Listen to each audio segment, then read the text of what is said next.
नमस्कार। आज हम एक ऐसी राजनीतिक कहानी की पड़ताल करेंगे जो सिर्फ आंकड़ों से कहीं ज्यादा है। ये कहानी है राजस्थान के बायतू विधानसभा क्षेत्र की। बात सिर्फ जीत या हार की नहीं है, बल्कि ये समझने की है कि कैसे महज 910 वोटों का एक छोटा सा फासला एक पूरे इलाके के भविष्य की दिशा तय कर सकता है।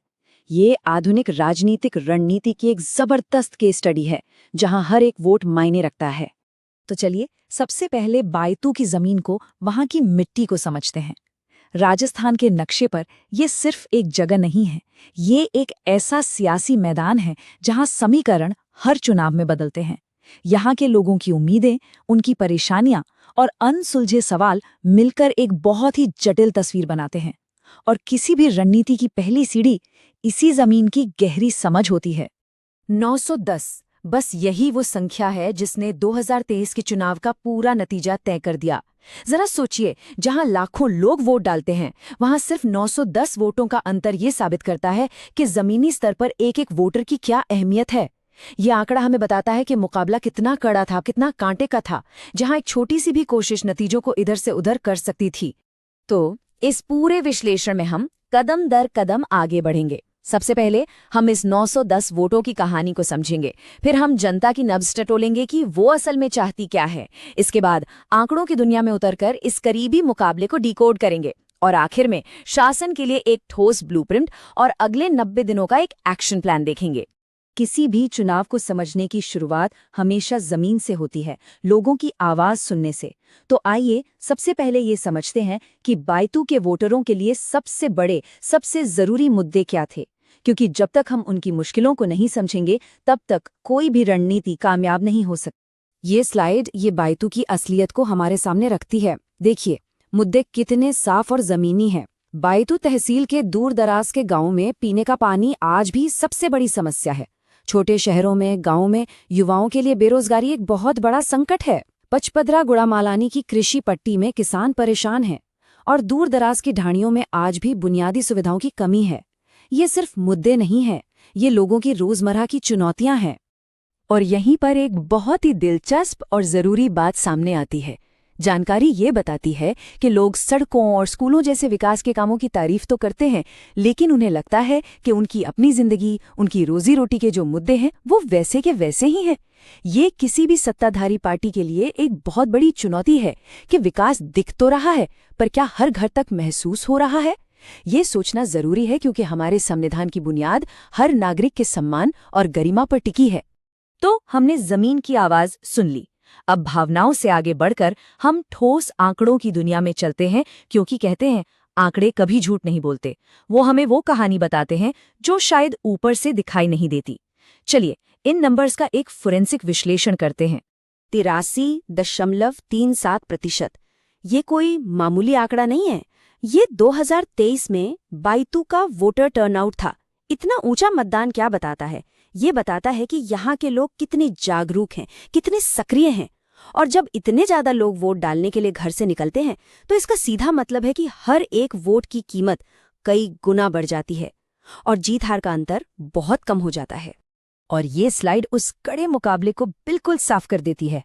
कांग्रेस के हरीश चौधरी को मिले 76,800 वोट, जबकि आरएलपी के उम्मेद आराम को मिले 75,900 वोट। फासला सिर्फ 910 वोटों का। वहीं बीजेपी लगभग 51,000 वोटों के साथ तीसरे नंबर पर रही। तस्वीर बिल्कुल साफ है, असली लड़ाई कांग्रेस और आरएलपी के बीच थी, और वो भी बिल्कुल आखिरी दम तक। बायतू का सियासी इतिहास देखें तो पता चलता है कि ये सीट कितनी बदलती रही है। 2008 में कांग्रेस 55% के साथ बहुत मजबूत थी।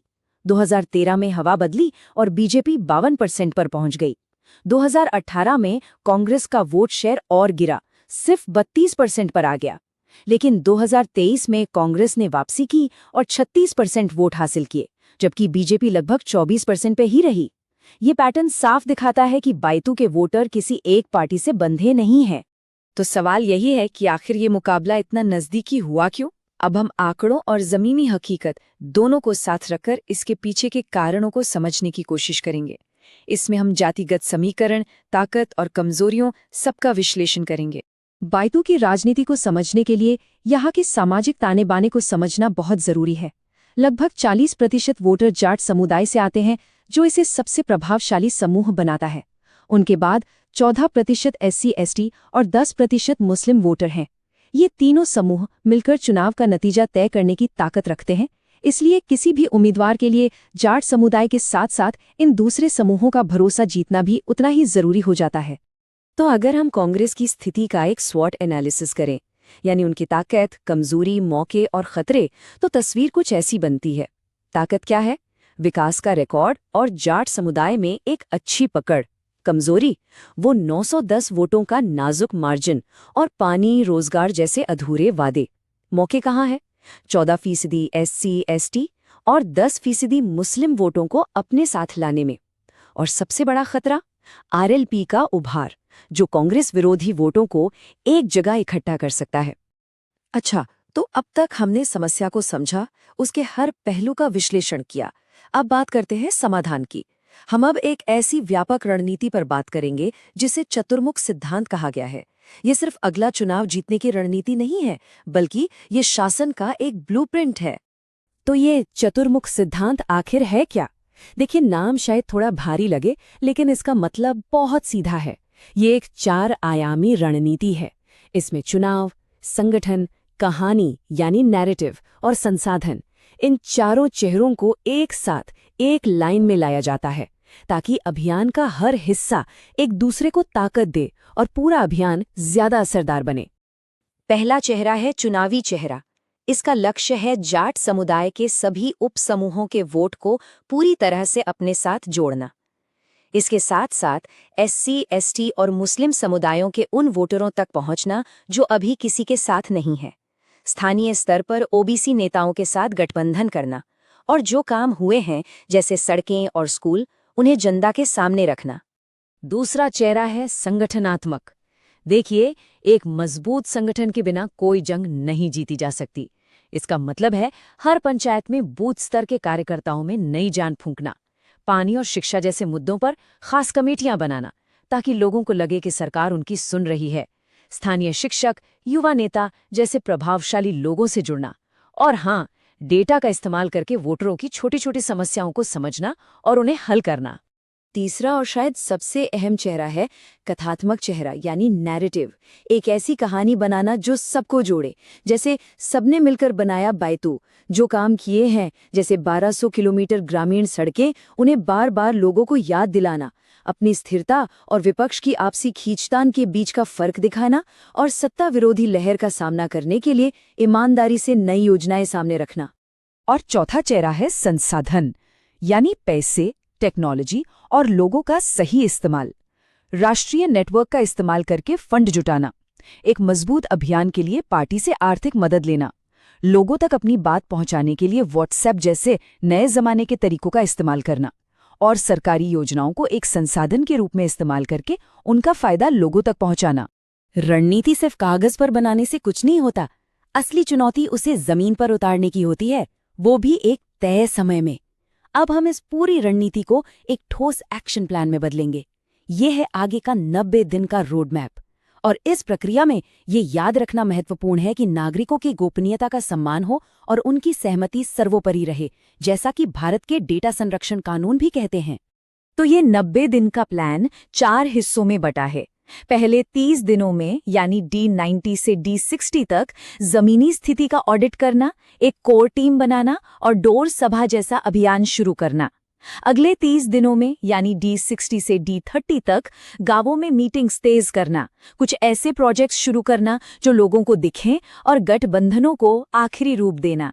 फिर D30 से D7 तक मीडिया में उन लोगों की कहानियां लाना जिन्हें योजनाओं का फायदा मिला, तूफानी दौरे करना और स्विंग बूथों पर खास ध्यान देना, और आखिरी के 7 दिनों में पूरी ताकत से वोटरों को एकजुट करना, बड़ी रैलियां करना और ये पक्का करना कि हर वोटर पोलिंग स्टेशन तक जरूर पहुंचे।